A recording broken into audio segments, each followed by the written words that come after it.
Missouri Governor Mike Parson announces new close contact guidelines for schools. Several Pittsburgh school teachers are in quarantine. A growing number of Republican lawmakers say President-elect Joe Biden should be receiving daily intelligence briefings. I'm Skyler Henry in Washington, where Mr. Biden is building out his staff despite pushback from President Trump. The four states' most watched news starts now. Missouri Governor Mike Parson announces new guidelines for schools in the state when it comes to COVID close contacts. This is KOAM News at 5. The new guidelines were announced at a news conference this morning from the Capitol. Under the new plan, students and faculty who are close contacts of a positive COVID-19 case can remain in school as long as certain criteria are met. Those criteria include a mask mandate in place in the district. The contact and the positive case both must have been wearing masks properly, and the close contact must not be exhibiting COVID symptoms.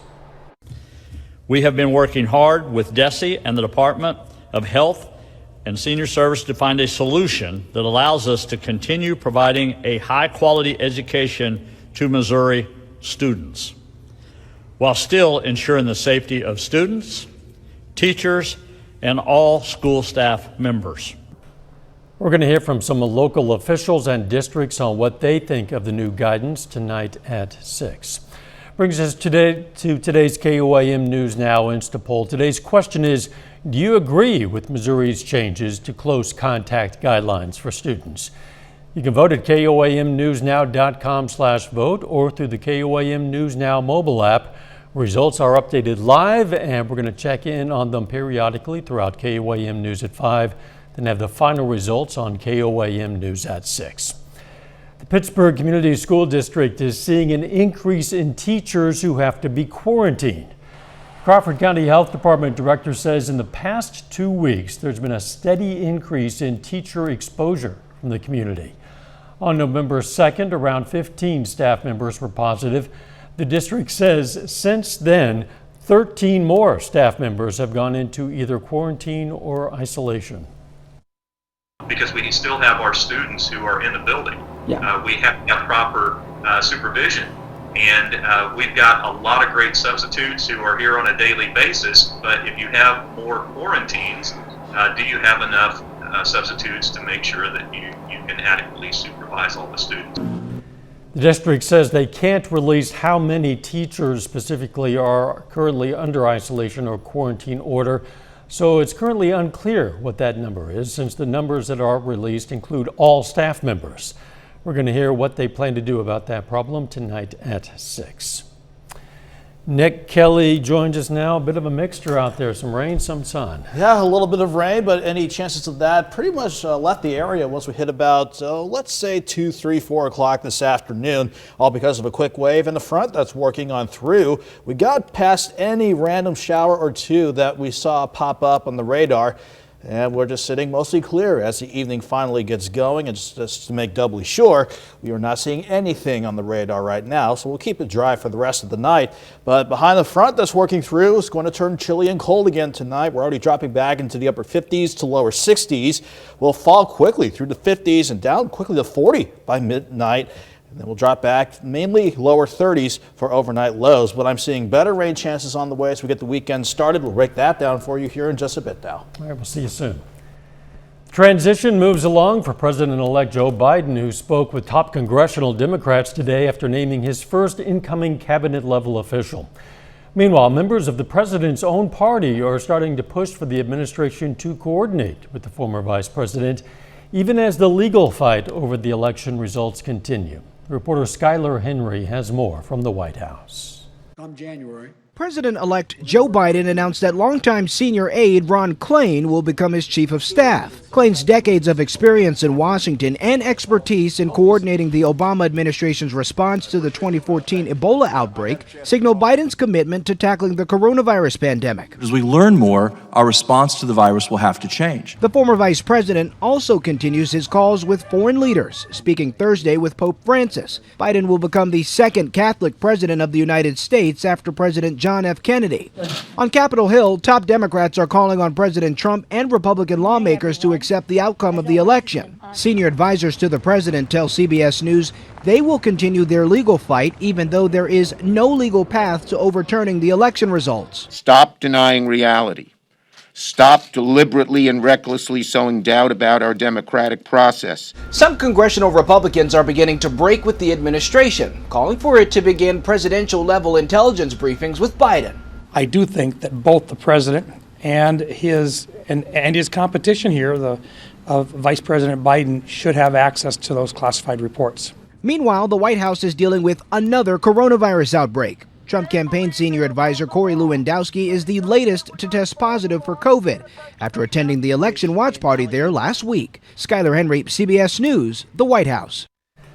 A U.S. official familiar with the situation tells CBS News that the DHS officials were asked to resign today. 2 of them were.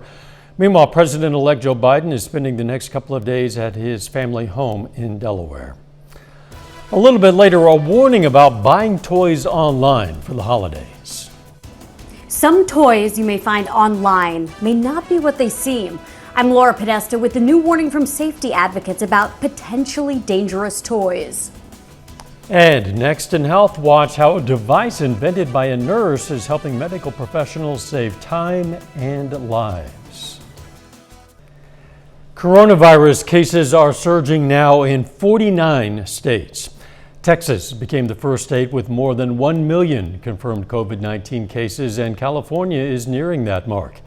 The U.S. as a whole hit grim new milestones, the highest daily death toll since May, and both the highest number of hospitalizations and new cases ever. And one of the first cruise ships back sailing on the Caribbean since the pandemic began ended its trip early after one passenger fell ill. It's believed that passenger has COVID-19. When a nurse saw she was spending hours away from patients looking for the right tools, she decided to take matters into her own hands. She and her husband created an invention that could improve patient care around the country. Dawn Nix has been a nurse for more than 19 years. So I went into nursing, honestly, to help people. My mom's a nurse. My grandma's a nurse. But after treating patient after patient, she started wondering if there might be a better way. She often found herself searching the hallways for equipment. That was wasted time that she could be spending with patients. Having to go out of a room to look for something because I can't untwist an IV, these things cause ripple effects in our delivery of care. Her husband, Wayne Nix, is also a nurse, so they decided to team up to find a solution. They invented the Multi-Nix tool. It's like a Swiss Army knife for nurses that contains 15 tools in one. Pliers, scissors, rulers, pupil measuring, jar opening, a hex wrench, an oxygen wrench, a vial opener. For Dawn, the switch from nurse to entrepreneur was an easy one. It all tied back to the same goal, helping patients get better care. So this could save hours, ideally, in the hospital every day.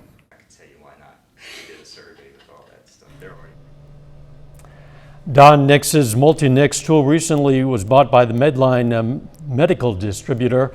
For more information and a demonstration on video, just go to our website. That's KOIMnewsnow.com. Early and repeated exposure to X-rays and CT scans may increase the risk of testicular cancer. Researchers from Penn Medicine found men who underwent diagnostic radiation below the waist at least 3 times had a 59% increased risk of having a testicular tumor. How long it takes a woman to become pregnant may depend on her preferred type of contraception and when she stops using it. U.S. and Danish researchers say women who used hormonal IUDs had to wait the longest, up to 8 months, for their fertility to return after they stopped using the devices. A new study finds less screen time and more sleep are critical for preventing depression. Researchers in Australia also found a better quality diet and physical activity strongly contribute to a positive mood. Let's check back in with our KOIM News Now Insta poll. Again, our question today is, do you agree with Missouri's changes to close contact guidelines for students? At this point, 24% say yes. The rest, 76%, say no. You can join in the conversation by voting at KOAMNewsNow.com/vote or through the KOAM News Now mobile app. A little bit later, the Labor Department releases its latest weekly unemployment report. We'll look at the numbers. Plus, I'm tracking chilly air and some rain chances to get the weekend ahead started. We'll break that down up next.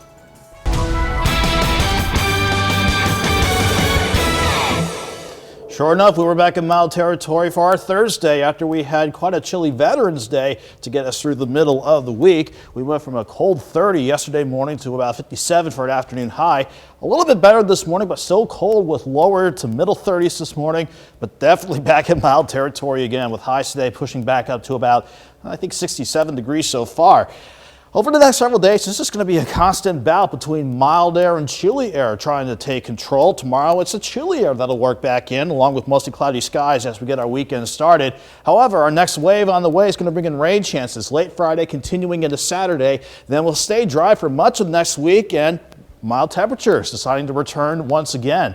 In the meantime, though, we're looking okay from the cow cam outside. We'll call that a mostly clear sky with 59 at Joplin, northwest wind to 10, humidity sitting at 48%. Outside of Joplin, we are seeing 61 in Manette, 62 in Cassville, upper 50s popping up already in Yates Center, Iola, and Fort Scott. But note how we go from southerly winds along and south of I-44 to a northwest wind coming across southeastern Kansas and northeastern Oklahoma. That is our next cold front working on through tonight, and it will definitely bring us back into the freezer. We'll fall quickly this evening through the 50s, 46 by 10 o'clock, 40 by midnight. I'm thinking the good majority of the area dropping back into the lower 30s for another cold night ahead of us. But at least we're not seeing anything right now on the radar network. Earlier today, though, as advertised, we did have a quick wave pass on by. And what looked like scattered showers on the Skywatch storm tracker actually had to overcome quite a bit of dry air at the surface. If any of those radar echoes made it to the ground, maybe a couple sprinkles or maybe the lightest of a random shower. But all that activity is off to the east of us now. But you can easily tell again, our cold front hasn't pushed through just yet. But once it slides through, high pressure brings us a cold night and a chilly Friday to start the weekend out. Then we've got this upper low coming out of the southwestern U.S. That's going to bring in a better shot for rain as we head into the weekend.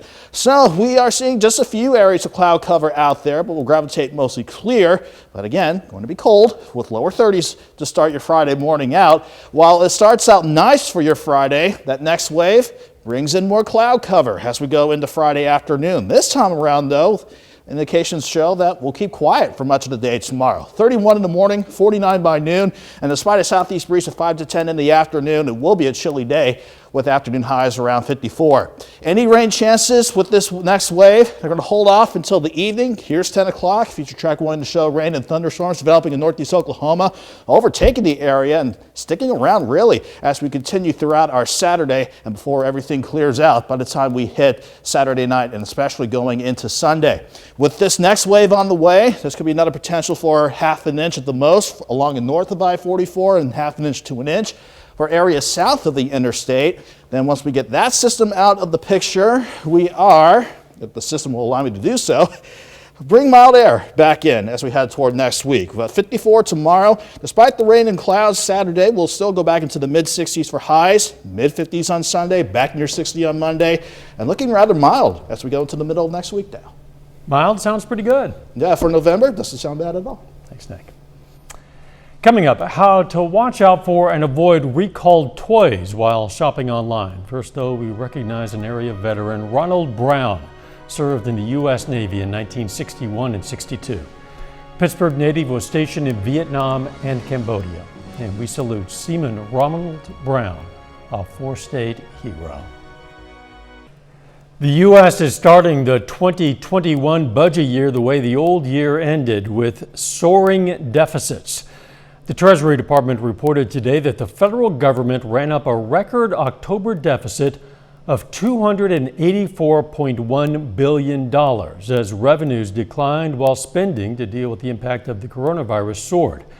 The October deficit was almost double the $134.5 billion deficit logged in October of 2019. The deficit for the 2020 budget year, which ended September 30th, totaled a record $3.1 trillion. That's more than double the previous record deficit of $1.4 trillion set in 2009. The Congressional Budget Office projects that this year's deficit will surpass the 2020 mark. Americans continue to sign up for unemployment benefits by the hundreds of thousands. According to the Labor Department, another 709,000 Americans signed up for benefits last week. While it's an improvement over the prior week, claims remain high. With the holidays approaching, millions of families are looking to buy toys for their kids, but there are potential problems when searching on the web. Reporter Laura Podesta explains. Online holiday shopping is in full swing, and consumer advocates say parents need to watch out for some pitfalls when it comes to toys. A group of toys that should not still be on the marketplace at all, and those are recalled toys. During a virtual press conference, the consumer advocacy group US PIRG says they found several toys being sold online that had been recalled for safety reasons. Dangerous and hazardous toys continue to slip through the cracks. How do you know that it's part of a recall? Yeah, that is the challenge. One of the things is now in the age in which you live, you have to do your homework. Steve Paserb is CEO of the Toy Association and says parents can visit playsafe.org to see if an item has been recalled. The Consumer Product Safety Commission also lists recalls on its site.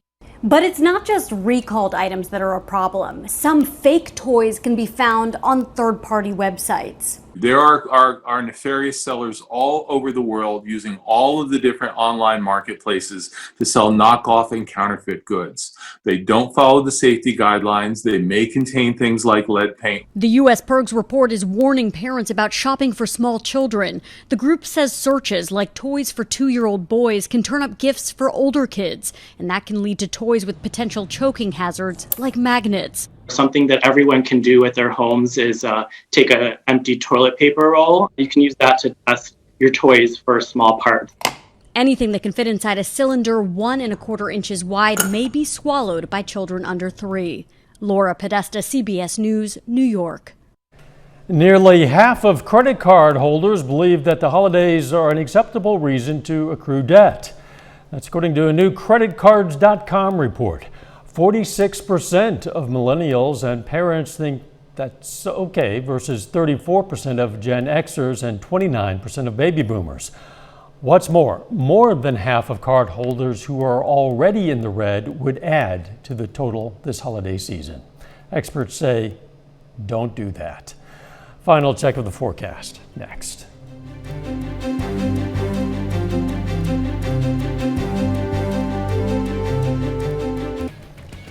The CBS Evening News is next. Then on KOAM News at 6, we're going to hear more from area school officials on Missouri's change to its close contact guidelines for students. Plus, the Chanute, Kansas Police Department changes its response process for non-emergency calls. And after their regular season game got canceled because of COVID-19, Webb City and Carthage will face off in the district championship tomorrow. We're going to hear from both teams. Stay with us for the CBS Evening News and then KOAM News at 6.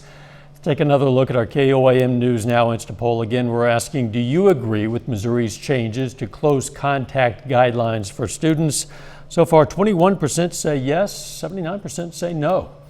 Still have time to vote at KOAMnewsnow.com/vote or through the KOAM News Now mobile app. We'll have the final results on the poll on KOAM News at 6. Now, an ultra-rare purple pink diamond just sold for a record $26.6 million. The 14.83 carat stone is named the Spirit of the Rose and was found in a mine in Russia in 2017. Auction company Sotheby's says the Spirit of the Rose is now the most expensive purple pink diamond ever to sell at auction. It's amazing it required that qualifier, the most expensive purple pink diamond. Wow. So I guess that means that there are other more expensive diamonds out there. 26 million plus. Weather. All right, we're going to be cold again tonight, back to 54 tomorrow. We're dry for today, but rain chances back in Friday night and Saturday. See you at 6. In the meantime, let's take care of ourselves and each other.